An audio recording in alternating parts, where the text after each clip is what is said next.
Hello there. This is Louis, aka Louis the French Monette, and with me today is Soda.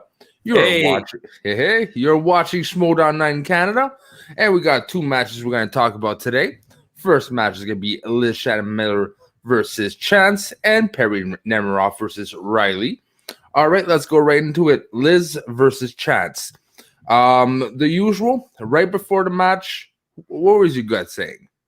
it was Chance just because he's riding that huge wave of momentum. He's won the Interkingdom tournament. He just won the team titles. Yeah, he was definitely on the hot streak. So I had him.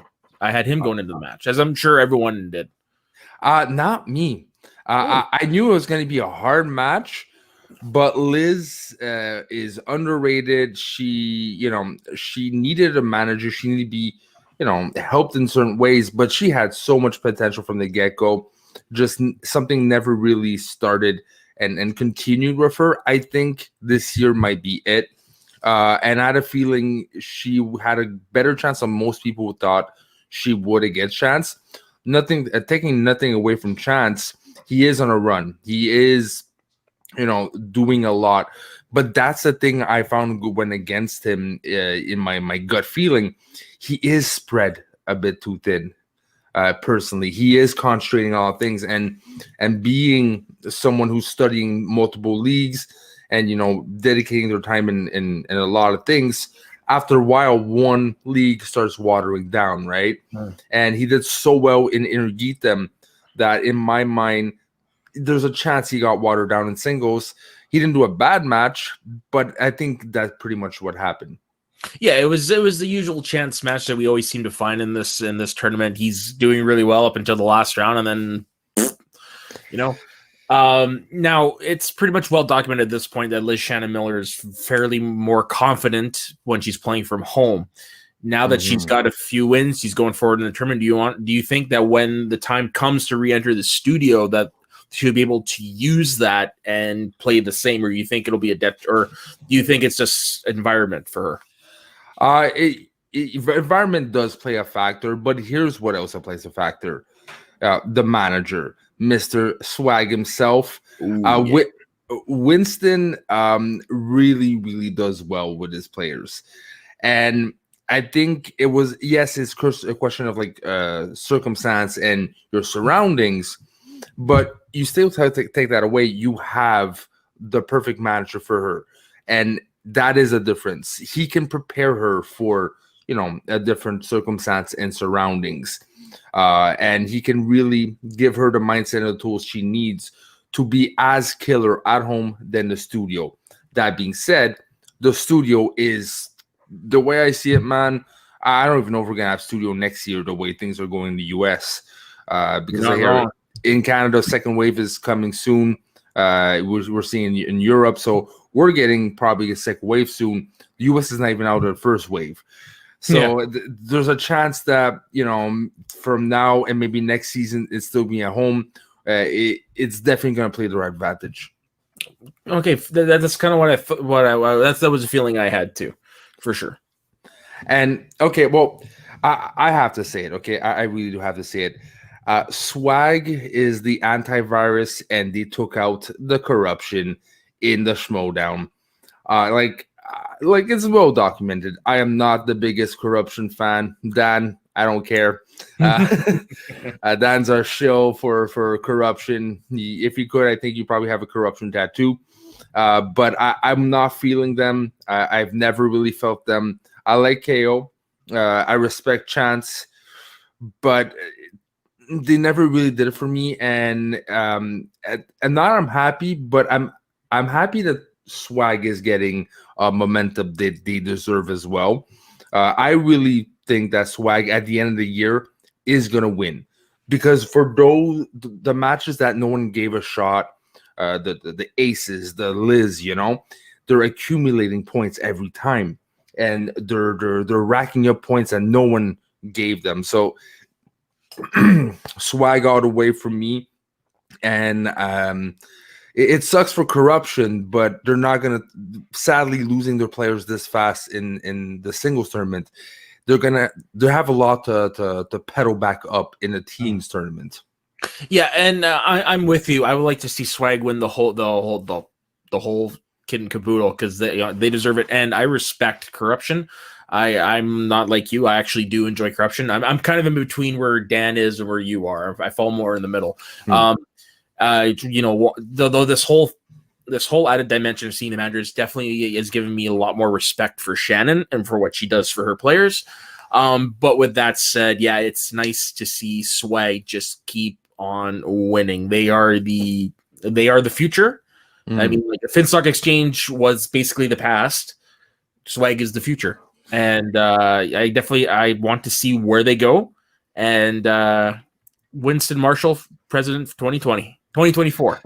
Yeah. Well, well, we'll see about that. But at least the president for the nerds, that's for sure. But how can I say this? Yes, you're right. Finstock Exchange is the past, still a bit of the future, but is the stepping stone and What I meant was like the Finstock Exchange represents what the game used to be. Even though you have Bateman and doing all the studies, they're what the game used to be. Swag is where the game is going.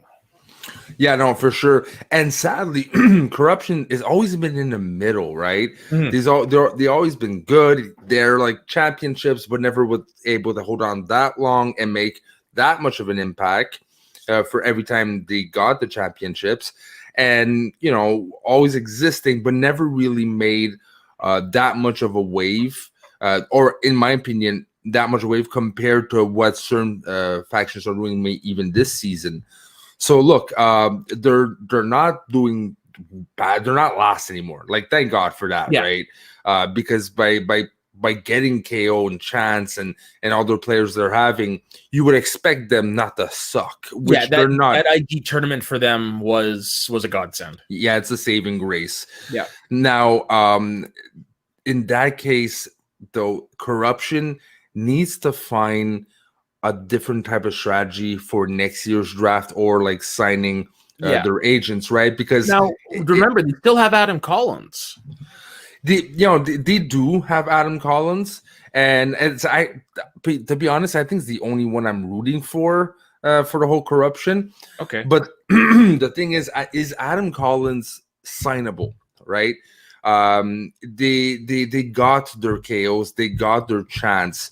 But if they're slipping again in the rankings, because let's say in the teams they're not doing as well, is maybe Adam Collins going to consider another faction that might bring him a title shot, a Swag, a Finstock Exchange? So that's the problem having a hot commodity, right? You got it for a season, but when you have to re-sign it, doesn't mean you're going to get it. So you're definitely not wrong in there. But I mean, if Collins goes on to the finals, I don't see a scenario at all where corruption does not sign him. Well, how can I say this? It's always bad. Let's say in an NHL team, right, a hockey team, when it's now you're speaking my language. Yeah. Now it's always bad when it's almost on the player's court to accept it or not. Because it's better when the team says, hey, you need us, right? But when the player says more to the team, hey, if I'm not there, your guys are shit, okay?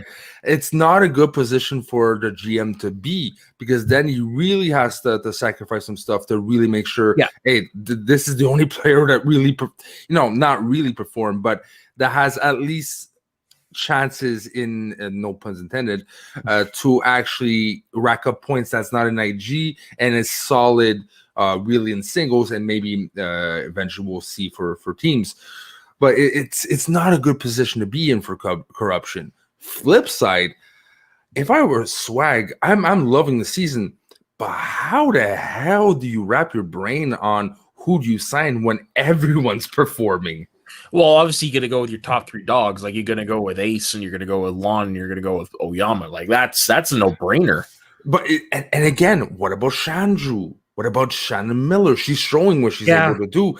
That's the thing. There's so many strategies. You're definitely not wrong. Like, Winston is in an unenviable position here. What was it? One of his last matches, I guess he private met. You could hear Hall off in the video. Winston asked him, "Can we please bump it up from 3 to 5?"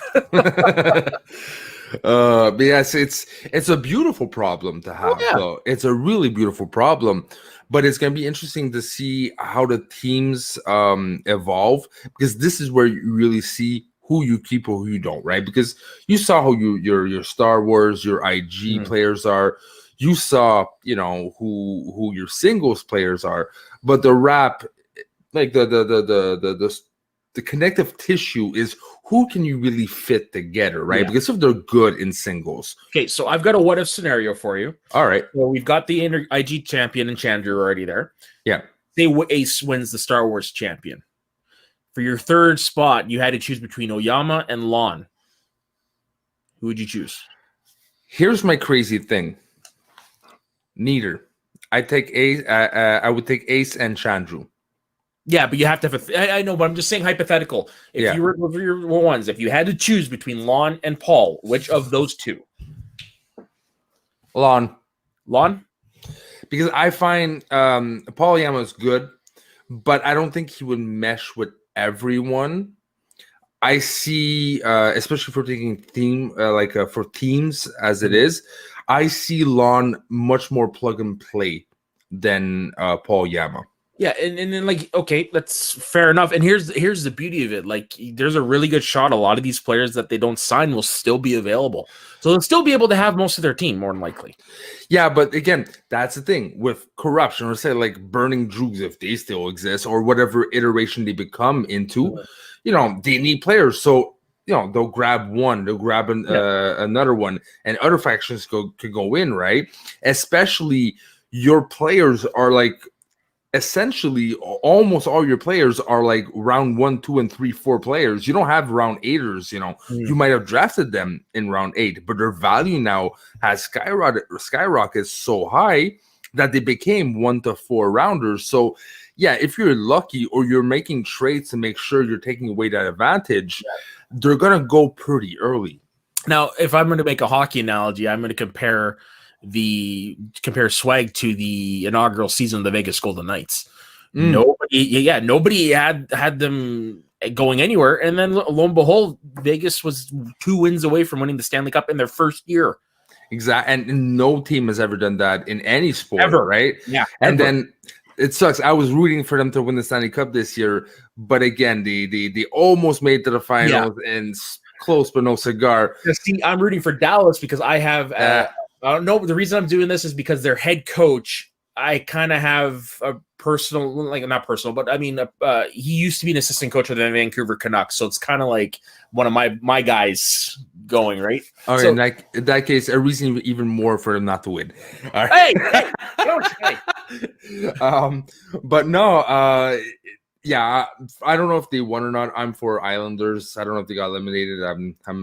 Tonight is another elimination game, so I don't know what the score is, but all right. So go Islanders. That being said, I would love to see the Islanders win. Like, don't get me wrong, I would love to see them win. It's funny. I always loved them, especially when I was younger. For some odd reason, I'm in love with their jersey. I love that color combination. But that's just me. Anyways, enough about hockey talk. Nope, I'm with you there. Go Fisherman jersey. Yeah. That being said, yeah, it's an interesting predicament to be in for Swag. I can't wait to see how it unfolds. But my question to you, let's say on a percentage scale, what is the chances that Liz actually makes it to the finals? Who is she slated to play? Do you know off the top of your head? I don't even know my name on top of my head half of the time. Touche. With her renewed confidence, with her emerging confidence, and we went at the helm, I'd say over under 60. Okay, you're nicer than I am. I say over and under 40. Oh yeah, because she definitely has confidence, but more you go into deeper rounds, more you're hitting a brick or wall, right? Yeah, and you never know. Again, Winston seems to be, I don't know if he's sacrificing unicorns in the woods or something, or he's shitting rainbows, but he has this knack to pull out upsets. which would be freaking cool to see because I want diversity, and I'm not talking about race, right? Oh yeah, of course. I want diversity in the competitors we're seeing, because after a while, it's cool to see Dan Murrow versus Ben Bateman 44, but something more exciting in the fact that the unknown factor, right? And that's one of the things I love about sports is when that happens. Like, again, back to hockey, when Tampa Bay won the cup in 04 and when Carolina won in 06 and when LA won their first cup, I was rooting for them because they came out of nowhere. Like, I love the teams that come out of nowhere to take it all. It's just something uplifting and special about it. Who's your pick for like the out of nowhere win player? Like, what do you mean by out of nowhere win? Like, if there was a player that we like, he's gonna get or she's gonna get eliminated soon, and you never, like, in your mind was not even top 3 potential of winning the tournament. We already had it, and spoilers, she's in the next match. It was Perry Nemiroff. She went against Mike Kalinowski in the first round. I would have never have picked her to win that. But I'm talking about winning the whole thing. Oh, to win the whole thing? I would have to go with Liz Shannon Miller as the dark horse, the underdog in that. Yeah, I'd have to go with her. I would have to go with the Barbarian. Yeah, but is he really an underdog to come out of nowhere? He is. Okay, and let me explain. Yeah.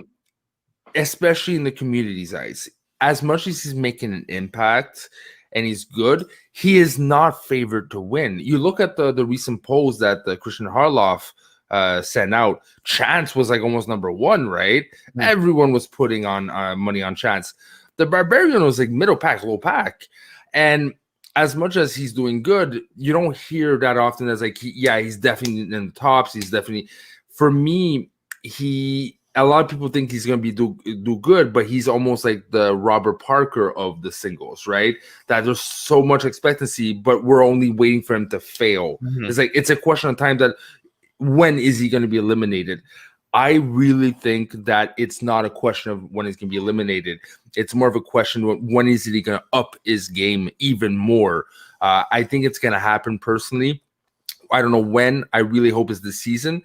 But I really think something's going to switch up because the Finstock, they're like swingling, right? They're always like in top 1, 2, 3, and he seems to be a team player. He seems to be evolved with training and everything. So the more he gets involved, and I think the more that Mr. Gucci needs his players to perform, I think it's gonna light a fire up his ass. Okay, see, me personally, I don't see the Barbarian as an underdog just from the way he's played and all that stuff. I would put him more like in a middle seating, middle of the pack, thing, like you said with the poll.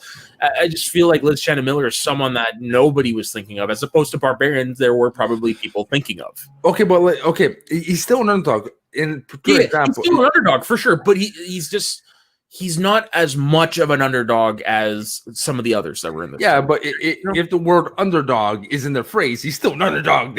No, for sure. It's just, me personally, I don't see him as an underdog. Because if you go in your instincts, if I say a triple threat match versus Bibiani the Kid and Barbarian, do you choose Barbarian right off the top of your head to win? Well, no, against those two, of course not. But that's the thing. So for me, that's underdog, and so much so that I actually think, and it hurts me to say, but I actually think if you put a Bibiani versus the Kid, something might happen. That the more you give him a better opponent, the more he gets better and finds ways. You mean Barbarian, not the Kid? No, I mean the more you put like the Barbarian or the Kid against the Beast or the Kid against.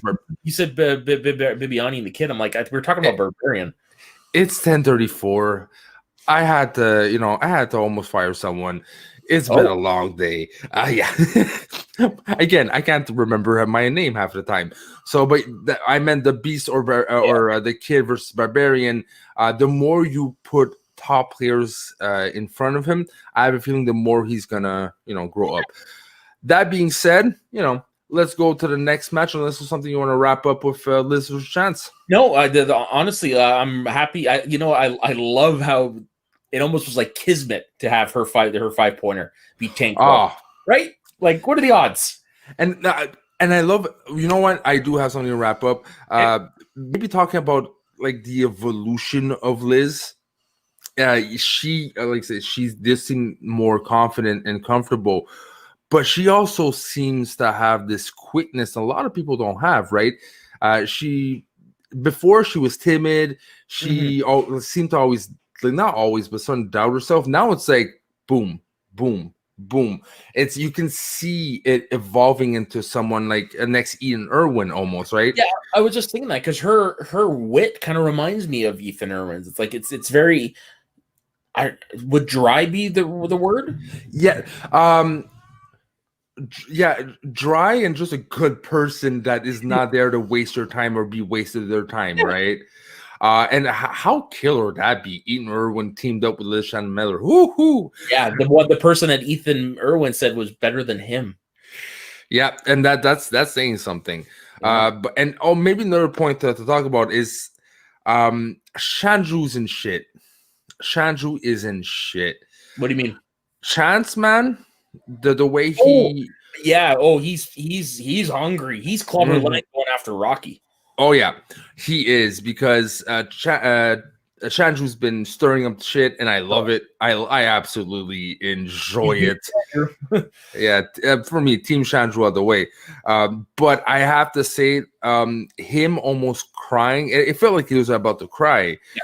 He is so stoic and so, I'm here. Oh, he wanted it this year. Oh yeah, and him having that emotion come out is really going to be scary for Chandru, because Chandru is a good player, but if he focuses too much on the trash talk and on his character, which he's on a good roll, but doesn't look on the taillights and seeing Chance is right behind my ass, it might actually bite him, and it might be the redemption story Chance might need.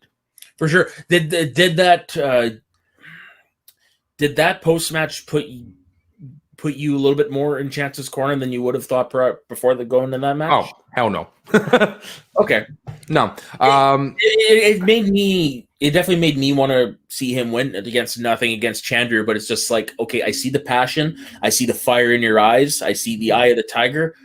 I want to see if he can do this. He might have needed this loss because he had losses in the past, right? But I mean, he was the favorite to win almost. He was such an hype to drop it this much. That kind of hurt. Either breaks it or makes it, right? And I definitely think it's going to make him into a better player. That being said, he's associated corruption. If he's on another, on another team, I'd be like, yo, go Chance, my boy. He's in corruption. It's. I have a soul. I'm just saying. Sorry, Dad. Again. Ouch. Then before we go on to talk, because I have a mini Dave popping up and says, please subscribe. So we are gonna talk about subscribing to the channel if you love our content or you're brand new to our content. We have Schmoedown 9 Canada, but we also have Norton Consultations, our one-on-one show with a lot of people involved with Schmoedown. So don't miss a thing. Press subscribe. At minimum, please press like, okay? Leave a comment. And we got some killer interviews coming up on Northern Consultations. That's definitely for sure. And we also have past killer interviews. Personally, if you do not know where to start start with, well, I'll let you choose. Which one do you think you should start with? My go-to is always going to be the Kaiser episode, which I didn't realize I forgot was officially not. It's not a Northern Consultations episode, but it is the first Northern Consultations. Yeah, it's like right precursor. Me personally, I at first I wasn't sure, but the more I watched it, more I'm like, yeah, this is a goddamn good interview. Is you and Dave's Laura Kelly interview? It's a must watch. Probably one of the most interesting, in-depth interviews we have with anyone in Schmoedown. So please take a look. If not, we got a whole bunch. Choose one. Oh yeah, for sure. Right. everything from Schmoedown to whatever like is going on with them. It's a great time. It's a conversation. And if you want to see the oddest conversation, go watch your Eric Zipper one. All right, so enough self promoting. We are gonna talk about Scary Perry Nemiroff and the man, Mr. Riley. Yep, all right, movie talk reunion. Yeah, movie talk reunion indeed. Again, gut instinct: Perry versus Riley. I wanted Perry. Yeah. I knew Riley. Yeah, it's just one of those. It's one of those things like you know Riley, how Riley plays. You can't. It's history. You can't take that away from him. And he's had 2 bad matches, so he had to have rebounded at some point, and he did. Yeah, he did, but not in a way I was expecting. I mean, he bounced back, but I was expecting him, to have almost a close elimination and not having the best season, for him to go right off the bat, out the gate, destroy everything. That didn't happen, and I honestly think he got lucky more than he actually won the game. For sure, he definitely got lucky on, especially because of that 5-point question. I'd say that was a fairly tough one. Yep. Yeah, it was a fairly tough one. And Perry did a lot better than I expect. Again, I was hoping for that run, but at a certain point in the 3rd round, I was like, holy shit, is she gonna win this? Is she the next legend killer? What's happening, And these are the type of matches I love, where it's like you going into the 3rd round, you don't know who's gonna win. Yeah, and in my opinion, you don't know who's gonna win. And in my mind, it was like, oh, this is a no contest. She did a good game, but KO more shot himself in the foot. For sure, more than anything else. So, and as a result, she won. But she proved that you don't need a competitor to shoot yourself in the foot. You just need, a category, or in her case, not opponents, but spinner's choice, and really good coaching, and a mindset that, because I have a feeling Perry goes into her own head sometimes and like auto defeats herself very fast. And she didn't went in that place this time. You can see there's a glimmer, right? And I really think that the exhibition matches really helped her to build her own brand in the Schmoedown, that she realizes that, she shouldn't underestimate herself. Yeah, and Koi plays a major part in that. I think Koi was a great match for Perry Nemiroff as a manager, for sure. Oh, yeah, and like there's a couple of players that I see like they're perfect matches. I don't want to see anyone else but Koi having the kid, Bibiani, and Perry Nemiroff, in my opinion. They are made to be with Koi. There's something that is very synergy-like that really goes well. Same thing for Winston. I mean, I personally think that Ace is made to be with him. Yeah. You can put him in other hands, but I don't think we would have the same results. Sometimes just the right circumstances with the right people, like the right coach, right? You can have a killer team, but the Bulls couldn't win it with their old coach. You had to change it to Phil Jackson, and then they won, right? So same thing. There's this chemistry you need sometimes to actually have wins, and Koi is one of them that, he needs a particular click, but when he gets it, it's not he's unstoppable. It's not on the top, but he did a lot more better than what we were expecting after a while with seeing the results he was having, right? It just feels right is what it is. Yeah, it really does. Like, imagine Perry Nemiroff with corruption. The only other group I could see her with would be Swag. It's funny. It comes down to that. Yes, Swag. You know what, though? Oddly enough, something about Kaiser and Perry that might be interesting, because Perry's all look. Hear me out. Perry's all goody two shoes.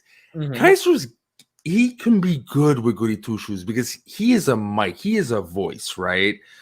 He's able to really represent a player. Be if you're neutral, good, evil in brackets. He's there to a bit like blow up the character and make realize that she is that good.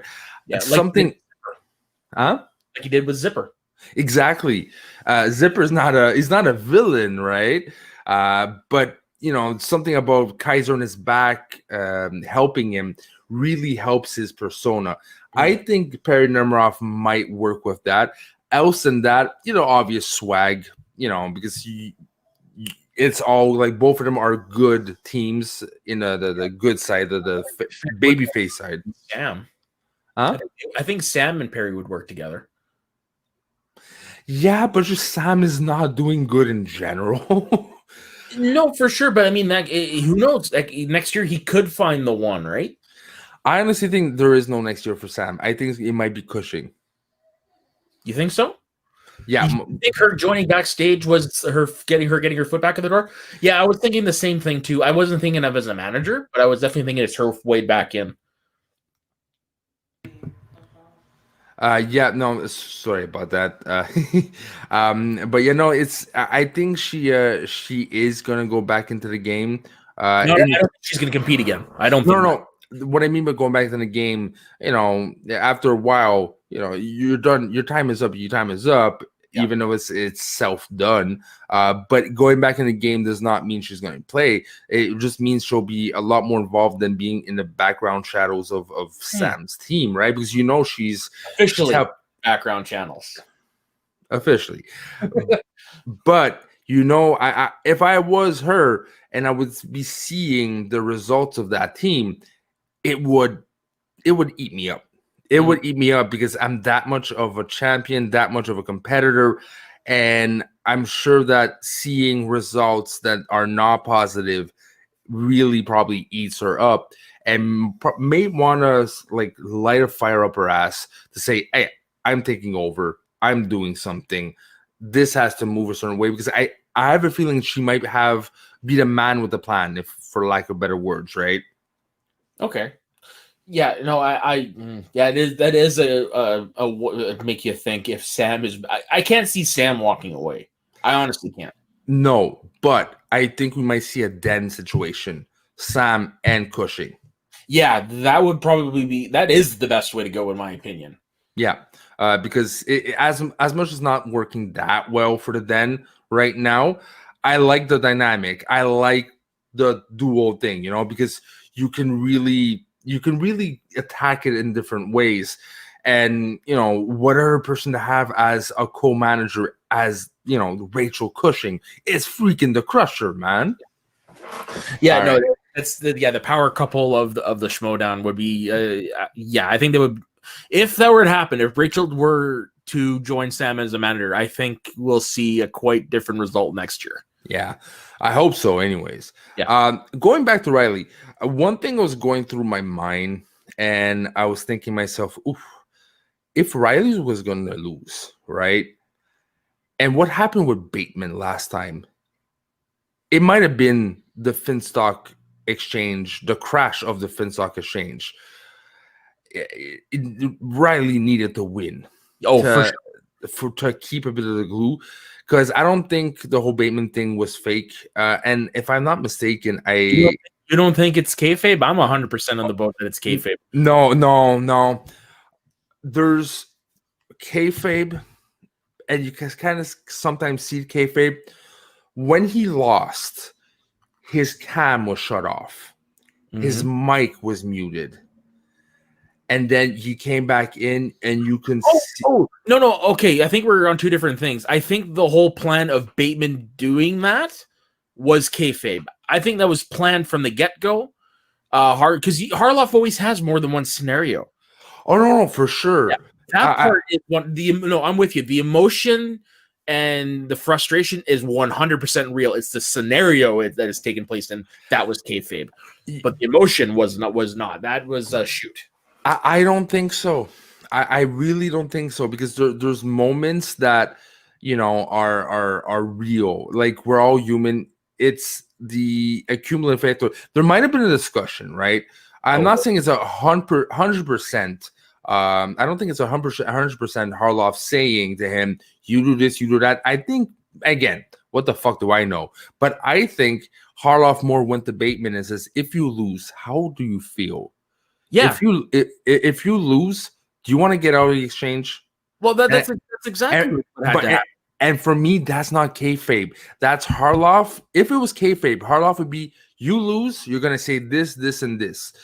And I think more Harloff is opening a door saying, if you lose, do you want me to give you an scapegoat to get out of Finchal Exchange? And it's in Bateman's court to say yes or no. And he said yes. Now, here's what opinion. Happened. I think Harloff, obviously that discussion 100% happened. If Bateman had won, it would have been Roca.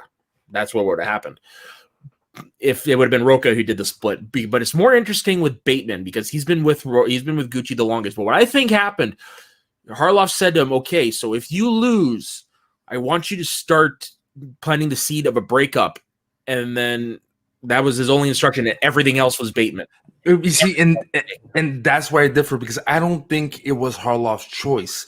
I think Harloff says, if you win, you want to stay with them. If you lose, you want to stay with them.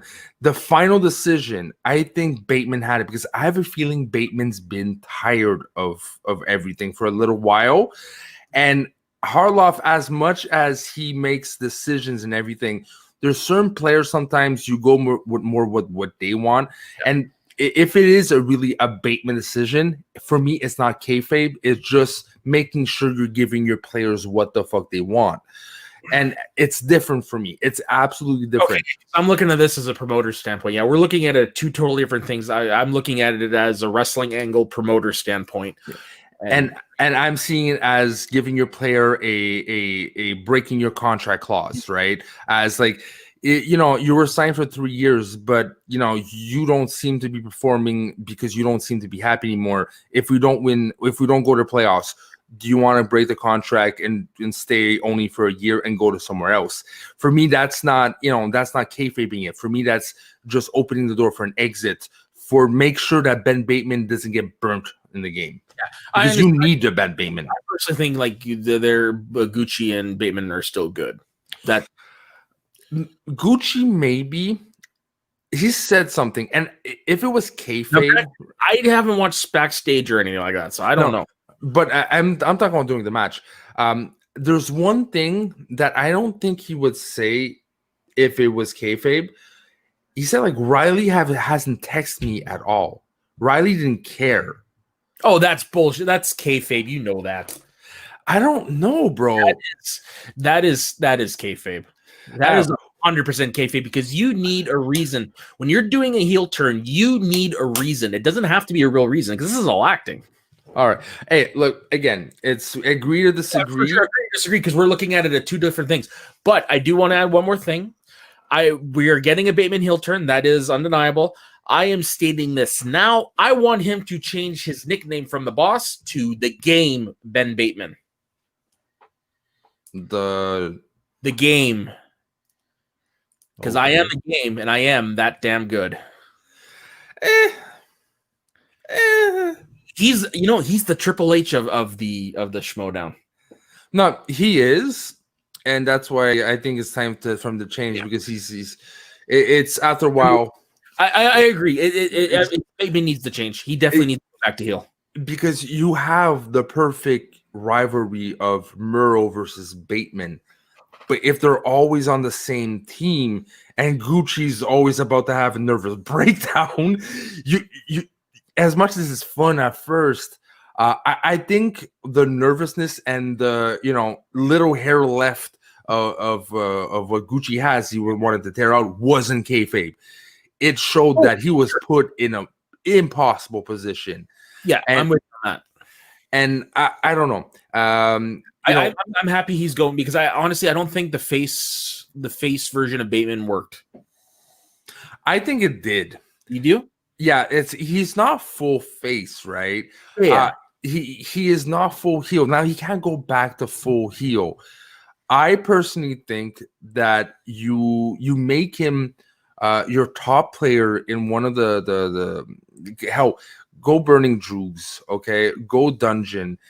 Kaiser and him would be a killer combination, and Kaiser needs someone. Like that, because I think if you're going for the whole storyline sort of thing, going with Kaiser is a stab at Gucci because of the rivalry between those two, right? It writes itself.